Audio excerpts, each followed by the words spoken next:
بینەرانی بەڕێزی تەلەڤیزیۆنی کۆمەڵە لە بەرنامەی تەندروستی سڵاوی خۆم و باقی هاوکارانم پێشکەشتان. بەڕێزان هاتووینەتەوە خزمەتتان بۆ پێشکەشکردنی بەرنامەیەکی تر لە بەرنامەکانی تەندروستی و ئەم بابەتی بەرنامەی ئەم جارەمان لەسەر پانکراتیتە. پانکراتیت یا ئیلتیهابی پانکراس کە خۆی دوو جۆرە، جۆرێکی حادە جۆرێکی مزمنە، یعنی دەتوانین بڵێن کە جۆرێکی کتوپڕە ناگەهانیەتێ، جۆرێکیشی درێژخایەنە. پێش ئەوە کە ئشارەکەین بە پانکراتیت، ئەگەر پانکراس تووشی ئیلتیهاب بێ ئەوە پێڵێن پانکراتیت. پانکراسیش کە یا لەوز المەعدە ناوێکی تری کە پانکراس هەیەی لەوز المەعدەیە کە ئەکەبێتە پشتی مەعیدە یا گەدە و تەرەشحاتێکی هەیە، ئەنزیماتێک کە تەرەشحەکات، تەئسیری هەیە لەسەر تەنزیمی قەنی خوێن یا ئەو شەکرەکە لە خوێنە هەیە. بۆیە یەک باوجودی ئەوەی کە زۆر ئەندامێکی زۆر چکۆلەیە، بەڵام تەئسیراتێکی زۆر گەورەی هەیە لە مرۆڤە. وتمان ئەگەر تووشی ئیلتیهاب بێت ئەوێ بە پانکراتیت، بەڵام پانکراتیت دووانە حاد و مزمن کە لە بەرنامەی ئەم جارەمان لەسەر موردی حادەکەی ئێمە قساکەین، یعنی لەسەر ئەو موردیە کە کتوپڕ دەست پێەکە. هەروەکە لە ناوەکەی دیارە ئەو کەسە ئاگای لە خۆینە کتوپڕ دەست پێەکە، ئازارەکەی زۆر توندە لە بەشی سەرەوەی زگەوە دەست پێکات و ئازارەکە خۆی یانە خۆی کێش تێرێ ئەو ئازارە هەرچەند لە بەشی سەرەوەی زگا، بەڵام لە ناو پشتیشە ئەو ئازارە تاینە تیرە کێشێت، تاینە یانە خۆی ئەکێشێت. ئازارەکە بە شێوەیەکی ئەوەیە کە کتوپڕ دەست پێکات، ئەوە نەبێت کە پێشتر ئازارێکی کەمتر بوێت، دوایەوە وردە وردە زۆر کات، بەڵکو ئەوەیە کە ئازارەکە زۆر تونە، ئەتوانێت حاڵەتی ڕشانەوە، سەرەی جێژە و ئەوەی کە هەڵاوسان یا وەرەمێک لە سکیشە خۆی نیشاندات. معموڵەن ئەم حاڵەتە کە حاڵەتێکی حادە کتوپڕ خەتەرەکە تێت، بەڵام ئەتوانێت ماوەکەیشی کورت بێت، یعنی دوای ماوەیەکی کورتەوە بێ ئەوەی کە دەرمانی بەکار برگێ، بێ ئەوەی کە چارەسەر کردێ ئەو عەلایمە کە هەر ئازارەکەس ئەو عەلایمە مەحڤۆ بێتەوە. بەڵام ئەگەر ئازارەکە درێژەی بێت، ئەتوانێت وەکو خەتەر و مەترسیک بۆ ژیانی ئەو کەسە لەبەرچاوە بگیرێ، بۆیە ئەبێت حتمەنە لەسەر لەبیری چارەسەر و دەوا و دەرمانیە بین. تقریبا وتم کە ئەمە لەوز المەعدە یا ئەم پانکراسە غودەیەکە شکڵەکەیشی ئەوە حاڵەتێکی درێژی هەیە، سافیشە لە پشتی مەعیدە قەراری گردووە کە وتم ئازارەکەیشی کە بەشی سەرەوەی سکە یا قسمت فەوقانیەی پێ ئەڵێن، لەوێ ئازارەکە خۆی نیشانەدات. ئەو ئەنزیمگەریشە کە تەرەشحیەکە یا هورمۆنگەر گوارشیە تەئسیری هەیە لە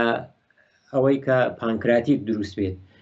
نیشانەکانی چین، یعنی نیشانەکانی پانکراتیتی حاد چین؟ یەکێک ئەوەی کە ئازارەکە زۆر تونە، ئازارەکەی زۆرە و لە بەشی سەرەوەی زگە و دەست پێکات، ئازارەکە ئەڕوا بۆ ناوشانی ئەو کەسە، یعنی تاو شوێنە خۆی ئەتوانێت کێش بێرێت. کاتێکە ئەو کەسە بۆ پێشەوە ئەموشێتەوە ئەو ئازارە ئەتوانێت کەمەوە بێتەوە، بەڵام ئەگەر ڕاک کێشێ یا ئەوەی کە ڕێگە بکات، لەو دوو حاڵەتە ئازارەکە نە ئەوەی کە ناسرەوی کەمەوە نابێتەوە، بەڵکو خۆی زۆرتریش نیشانەدات. نیشانەکانی تر کە ئێمە ئەتوانین دەستنیشانی کەین ئەوەیە کە هەڵاوسانە لە زگە، حاڵەتی ڕشانەوەس، ئەو کەسە تووشی ڕشانەوە بێت، ئەگەریش نەڕشێتەوە هێڵنجی هەیە، ئەو حاڵەت هێڵنجی و تەحەوە ئێمە لەو کەسە بینین. زگچوونیش ئەبینرێت، دڵ لێدانی دڵ زۆر ئەڕواتە سەرەوە، یا زەرەبان قەلبی ئەو کەسە لە حاڵەتی عادی و نۆرماڵ ئەڕواتە سەرەوە. تای شەکرێت لە مەراحلێکە چۆن نەخۆشیەکە ئیلتیهابیە، ئەو کەسە احتیماڵی هەیە تووشی تەب و تایش ببێت. بەڵام شەش شتێک ئەوێتە هۆکار بۆ ئەوەی کە کەسێک تووشی پانکراتیت بێت. دوو هۆکاری سەرەکیان ناوبردو، یەکێکی بەردی کیسە سەفرا، ئەوی تریشیان یا زراو، ئەوی تریشیان بۆ کەسانێک کە ئەڵێن کە زیان لە حەد مەصرفەکە، یعنی بێش ئەز حەدە ئفرات، لە حەدی ئفراتە، الکل ئەوە ئەتوانێت وەکو دوودانە سەرچاوی ئەسڵی بێت. دیارە ئەمە پانکراتیتی حادە، لە پانکراتیتی مزمنە هۆکارەکان جیاوازن وەکو ئەمە، بەڵام ئەمە حاڵەتێکی حادە کتوپڕ دەسات بە کەس، ئەمە ئەتوانێت وەکو سەرچاوی بێتە بەرچاو. بەڵام ئەوەی کە سەنگ سەفرا یا بەردی زراو ئەوە چه دەورێک ئەبینێت، خۆی زراو خۆی تەرەشحاتێک ئەنێرێت، ئەو تەرەشحاتە مەجرایەک هەیە تێتە خوارەوە. ئەگەر کیسە سەفرا یا ئەو زراوە بەرد دروستکە، ئەو بەردە تێتە خوارەوە و ئەتوانێت ئەو کاناڵە کە تەرەشحاتی پانکراس یا لەوزل مەعدە تێتە خوارەوە بربەسیکە، یعنی ئەو دەرگایە بوەسێ کاتێک کە پانکراس هەر تەرەشحەکات بەڵام ڕێگەی ئەو تەرەشحاتە بەسراوە، ئەوە یەکێک لە سەرچاوەکانە کە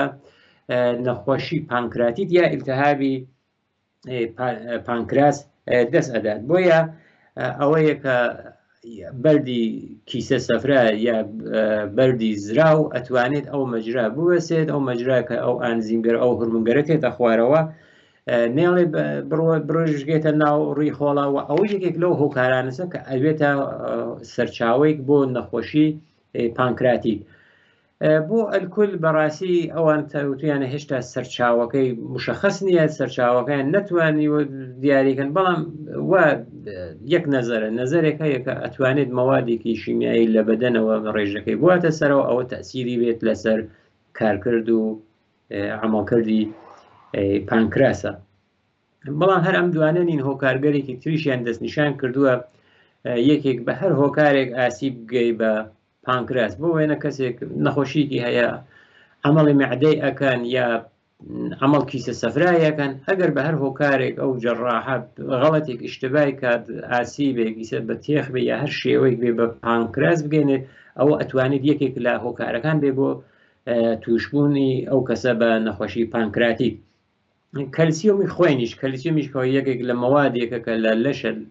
ئەبێ بێت و لازمیشە، بەڵام ئەگەر زۆر لەسەرەوە بێت ئەتوانێت ببێ بە هۆکاری پانکراتیت. چاوریەکان خۆین بە تایبەت تریگلیسیرین کە ئەو تریگلیسیدە خۆی یەکێک لە چاوریەکان، ئەگەر ئەو چاوریە خۆی لەسەرەوە بێت ئەوە ئەتوانێت بێتە هۆکارێ بۆ نەخۆشی پانکراتیت کە هایپەرتریگلیسیریدمی پێ ئەڵێن، کە چاوریکی خۆینە کە بڕواتە سەرەوە. بازێک کەس ئەڵێن کە دوای عوارزی جانبی بازێک لە دەرمانەکان ئەتوانێت بێتە هۆکارێک بۆ ئەم نەخۆشیە. ڤیرۆسگەرێ وەکس بە دوای سووریجە یا ئۆریۆن، ئەگەر کەسانێک کە تووشی سووریجە یا ئۆریۆنە بن، ئەوەیش ئەتوانێت تووشی ئەم نەخۆشیانە کات، یا ئەوەی کە سیستمی ئیمنی بە پێچەوانە حملە کات بە پانکراس،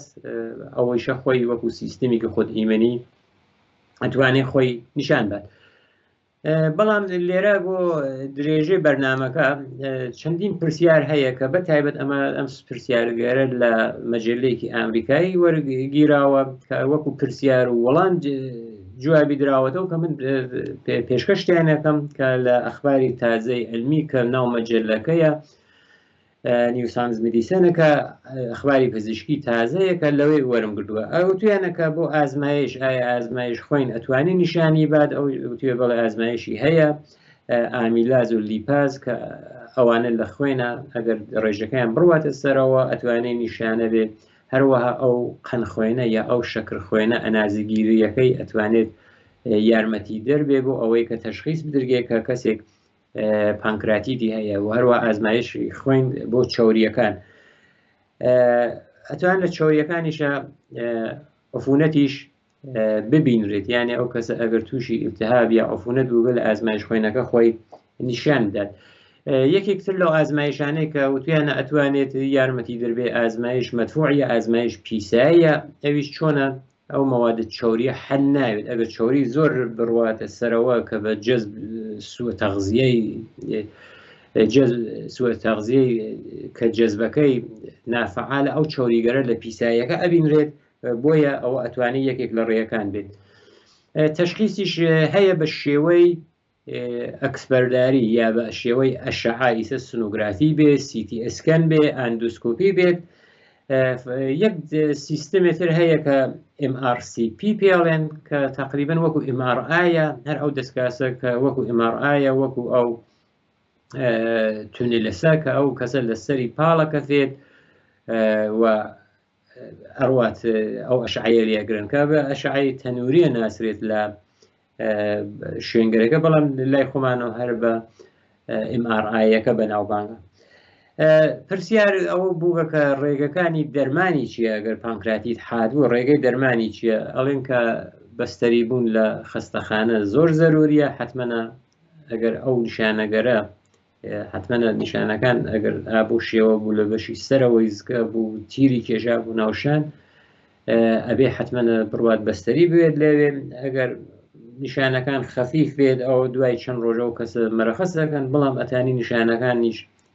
شدیدترەوە بێتەوە زۆرترەوە بێتەوە، ئەوەیە دیارە ئەو ڕۆژگەرەی کە ئەو کەسە بەستەریەوێ یا لە خستەخانە ئەمێنێتەوە ئەوانە زۆرتر ئەبێتەوە. لە حاڵەتی ئەو پانکراتیت حادە احتماڵی ئیشی ئەوەی هەیە کە ئەو نەخۆشە مستەقیم بنێرن بۆ ICU یا بۆ چاودێری ورد کە لەو بەشە حتمەنە لە ژێر تەحنەزەر بێت لە تواو نەزەرەکانەوە هەم ئازمایشەکانی هەم وەزعیەتی کە گیانی ئەو کەسە نەکەفێتە مەترسیەوە. لە کول ئەگەر بین جەمبەندی کەین لە دەرمانەکانی کە ئەو دەرمانانەی کە ئەتوانین بۆ پانکراتیت بەکاری بووین، مایعات داخل وەریدیە ئەو سرۆمە غەزای گەرەسە کە تەزریقە کردێ بە کانولا یا ئانژیۆکەتەوە، ئەوە یەکێک لە ڕێیەکانە. ئەو ئازار شکێنگەرە ئەگەر ئەو کەسە ئازاری هەیە ئازارەکەی زۆرە، کاڵوەرگرتن لە دەرمانگەرێکی ئازار شکێن ئەوە یارمەتی دەرە بۆ ئەوە ئازاری نەوێت. ئانتیبیۆتیکە ئانتیبیۆتیکەکەش کە خۆراکی نییە، حتمەن وەکو هەر جۆرێک بێ ئانتیبیۆتیکەکە تەزریقیە، یعنی هەر لە تەریقی کانولا و یا ئانژیۆکەتە و تەزریقە کردێت. معموڵان ڕژیمێکی غەزاییشیان بودان کەەوە ڕژیم غەزاییە چۆریەکەی زۆر لە خوارەوە بێت. لە حاڵەتگەرێکی کە حادە شەدیدە سوندی معدەدانن بۆ کەسە، یعنی شێوەی غەزادان بۆ کەسە و لە تەریقی ئەو سوندە یا ئەو لە چۆلەیە کە لە لوتی ئەو کەسەوە ئەڕوا بۆ مەعیدە. یەکێکی تر لە ڕێگەگەر کە بۆ دەرمان هەیە بە ناو پانکراتۆگرافیە کە بە شێوەی ئەندسکۆپی ئەنجامە بێ. ئەمە تقریبا هەروەک ئەو سوند معدە ئەتان هەم لە معدە هەم لە دەمەوە بڕنە خوارەوە، یعنی ئەو سوندە لە لوتەوە ڕوات بوونەوە معدە کە هەم حاڵەتی بێت هەم تەشخیصی بێت تواشا بکە یا هەم ئەوەی کە بێت جەڕاحی بکەن کە اختصارەکەی ئەوەیە کە ERCP کە ئەوە حاڵەتێکە بیان ئەتوانین بڵین وەکو دەستگایەکی هەم ئەندسکۆپیە هەم سونوگرافیە سەفحەیەکی دیجیتاڵە. ئەو کەسە کە چووە خوارەوە ئەتوانێت ئەگەر ئینسداد بێت ئینسدادەکە کوێنەس کیسەی سەفراز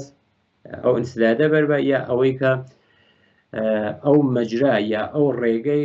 لەوزول مەعدە یا پانکراسەکە خۆی تەنگەوە بوو بەسە ئەوە ئەتوانن گوشایکەنەوە، چونکە یەکێک لە حاڵەتگەرێکە ئێڵن ئەتوانێت بێتە هۆکارێک بۆ پانکراتیت ئەوەیە کە ئەو مەجرا تەنگ بووێتەوە، ئەوەیە کە ئەو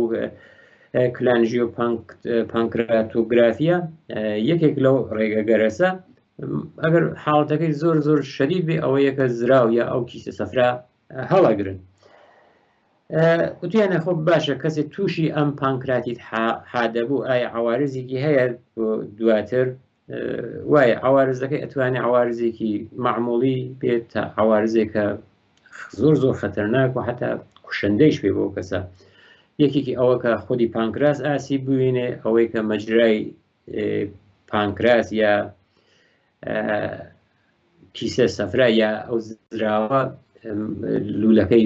ببەسرێت، ئەوانە خۆی ئەتوانێت عوارزێ بێت کە دوای پانکراتیتەوە ڕوو ئەدات یا هۆکارێ بن بۆ سەرچاوی پانکراتیت. کیستگەرێکی کاذب ئەتوانێت بوجود بێت، ئەو کیستە کاذبگەرە خەتەری دڕاننیان هەیە بەگەشت دڕن خۆی مایعاتێکە لە ناویانە ئەتوانێت بێتە هۆکارێ بۆ عفونەت و خوێن ڕێزی و باقی ئەندامەکانی لەش لەو منتەقە تووشی عفونەت کات یان نەشتکەرێکی مایعات لە هەر خودی پانکراسەکە کەم ئاوی لەشە کە ئەوە زۆر زۆر زۆر خەتەرناکە ناڕەساییەکانە کە ناڕەسایی یانێ تقریبان خاوە بێتەوە هەم سی هەم دڵ و هەم سیەکان و نەهایەتیشی ئەتوانێت ئەوە حاڵەتەکە خەتەرناک بێت کە بە مەرگومیری ئەو کەسە تەواو بێت بۆیە یەکێک لە نەخۆشی حادەکانە حتمەنە ئەگەر کەسێک نیشانەگەرێکی وای بوو کە ئازارێک لە بەشی سەرەوەی سکیە بوو کە تیرێکێشا بۆ ناوشانی ئەبێ حتمەنە سەردانی پزیشکە ئەڵێن کە ئەگەر ئەم پانکراتیت حادە دیارە وتم کە بەردەوام نییە احتماڵی یەک ڕۆژ توول کێشێ احتماڵی چەند ڕۆژ توول کێشێ بەڵام ئەگەر بڕوات و بێتەوە ئەمە ئەڵێن کە ئەو کەسە کاندی دەبوو ئەوەی کە تووشی پانکراتیتی درێژخایەن و هەتا هەتایی بێت بۆیە ئەبێت ژێر چاودێریە بن. پرسیارێکە هەیە ئەڵێت کە ئایندەی ئەو کەسە کە پانکراتیتی حادەگرێت لە داهاتووە وەزعیەتەکەی ئەوە چۆنە بێت؟ جوابەکەی ئەوەیە کە ئەو کەسێک کە پانکراتیتی حاد تووشەوێ معموڵەن دوای چەند ڕۆژ ئەو علامەت چاکە بێتەوە بەستگی بەوەی کە علامەکەی چنی خەفیف بێ چنی شەدید بێ بەو علامە تعداد ڕۆژ بەستەریەکانی یا خەواندنەکانی لە خەستەخانە دیاریە کردێت بۆ وێنە ئامریکا کە لێنە ئاماریان هەیە ئەڵێن کە لەوێ ساڵانە 300,000 نەفەر بەهۆی پانکراتی دەویش حادەکەی ئەو بەستەریە بێت کە دیارە مزمنیش هەیە بەڵام ئەمە بۆ ئەو حاڵەت گەرسە کە حادە تێن ئەڕونەن بەشی ئۆرژانسەکە مستەقیمەن 300,000 کەس لە ساڵە لە وڵایەتی ئامریکا. چەند پرسیارێکی تریش هەیە کە ئەوەیە کە ئەڵێن کە ئایا پانکراتیت حاد ئەتوانێت بۆ هەمیشە چاکە و بێتەوە چون وتم ئامارەکە لە مەجلەکە هین وڵاتی ئێڵەتە یەکگرتوەکانی ئەمریکاس لەوێ ئەوان وتێنە 80% ئەم ئیلتیهابە بەرتەرەف ئەوێت لە عەرزی 1 تا 2 هەفتە یان 80% لە 1 تا 2 هەفتە بەرتەرەف ئەوێت. خب دیارە 20%ەکەی دواتری ئەوەی کە ئەوێ بە ئیلتیهاب بە پانکراتیتی درێژخایەن یا مزمن یا ئەوەی کە ئایا تا چ ئەنازێک ئەو دەرمانانە ئەڕۆنە سەر ئایا چاکە بێتەوە یا ئەو کەسە یا چاک نابێتەوە ئەوەی وەکو ئەو 20% دایانیاوە بەڵام تەوەجۆکەن ئەو ئامارە هین ئامریکایە. پرسیارێکی تر ئەوەیە کە ئەڵێت ئازاری پانکراتیت چجور ئەحساسێکی هەیە ئەسڵ چلۆنیە ئەڵێت کە ئازارەکە ئەتوانێت هەم خەفیف بێ هەم شەدید بێ هەم کەم بێ هەم زۆر بێت لە بەشی سەرۆی زکە ئەوە باش ئەسڵی ترین نیشانەیە بەڵام ئەگەر بە پشت بڕوا بۆ پشت ئەوەی تر تقریبان 1 کیلۆ نیشانەگەرە 100% نییە حتمما پانکراتی بێ بەڵام ئەبێت شک لەوە کردێک ئەو کەسە پانکراتی دیێت بەڵام بە پێچەوانەی ئەو پانکراتی دەکەیتر کە پانکراتیتی درێژخایەنە ئازارەکەی لە ئەو پانکراتیتی درێژخایەن یا مزمن نەڕوا بوو ناوشان یعنی ئەو بەشەی کە سەرویسکە ئەو ئازارە لەوێ سابت ئەمێنێتەوە. پرسیارێکی تر هەیە کە ئەڵێت باشترین دەرمانی چییە بۆ پانکراتیت خۆ دیارەوە دەرمانگەرە حتممە بێت لە ژێر چاودێری دوکتۆرە بکرێت ئەوەیە کە بەستەری کردێت دەرمان بە مایعاتە هەرو سرم خوراکیانەسە ئازارەکانی بدەبێت یا ئەو ڕژیم غەزاییە کە غەزایەکی کەمچەر بێت بەڵام لە هەر حاڵە ئەڵن کەسێکە یەک جاری تووشی پانکراتیتی حاڵ بوو ئەو حملەیە بۆ هات ئەبێت ئێتر هەوڵ بدات کە ئەو خواردنەی کە ئەی ئەخوا یا چۆریتە نەبێ یا خواردترین ڕێژەی چۆریتە بێت ئەوەیە بەتایبەت ئەو ڕژیم غەزایە بۆ کەسێک کە ئەگەر یەک جاری سابقەی ئەم حملەیە بێت تەوسیەکی 100% و بۆ ئەوەی کە درێژە نەکێشێت تووشی ئەو عوارزەی کە شارەمان پێکرد نەبێت ئەوانە بیارە ئەگەر علایمەکانی تریشی جۆرگەرێکی تر بێت ئەتوانێت درێژ کێشێت. ئەگەر من لێرە خولاسەی کەمەوە ئەمە پانکراتیتە پانکراتیتی حاد بوو کتوب پانکراتی دیە ئەو تا پانکراسە کە لەوزل مەعدەیەشی پێژن ئەگەر کتوپڕ تووشی ئازار بێ ئازارەکە لە بەشی سەرەوەی سکە دوایەوە تیرە کێشێ بەرەو ناوشان حاڵەتەکە ئەتوانێت تووشی ئەو کەسە تووشی سکچوون کات تووشی ڕشانەوە و هێڵنج لێدان کات یەکێک لە نیشانەکانی ئەوەی ئەو کەسە پاوکەوێت ڕێگە بکاتەوە ئازارە کەمەوە نابێتەوە بەڵام ئەگەر بۆ پێشەوە بموچێتەوە ئەو ئازارە کەم ئەکاتەوە ئەتوانێت سگیش تووشی هەڵاوسان بێت ئەوە لە نیشانەکانی پانکراتیتی حادە ئەو دەرمانگەریشە کە هەیە لە خەستەخانەکانە ئەبێت ئەنجام دەرگێت هەم مایعاتی کە وەریدیە لە تەریخ ئانژیوکەت و کانولا ڕژیم غەزاییکی کە دای ئەنن بۆیان ئانتیویتیکێکە کاویش تەزریقیە بەستگی بەوەی کە ئەو پزیشکێت چۆن ئەوەیە بۆ دەست نیشانەکات و موسەکنەکانە ئەمە لەسەر پانکراتیتی حاد و بینەرانی خۆشەویست هاتینە کۆتایی بەرنامەی ئەم جارەمان هیوادارم کە جێگەی ڕەزامەندی هەموو لایەکتان بوێت تا بەرنامەی داهاتوومان ژیانێکی پڕ لە خۆشی و تەندروستی لەلایەن خۆم و باقی هاوکارانم ئاواتمە.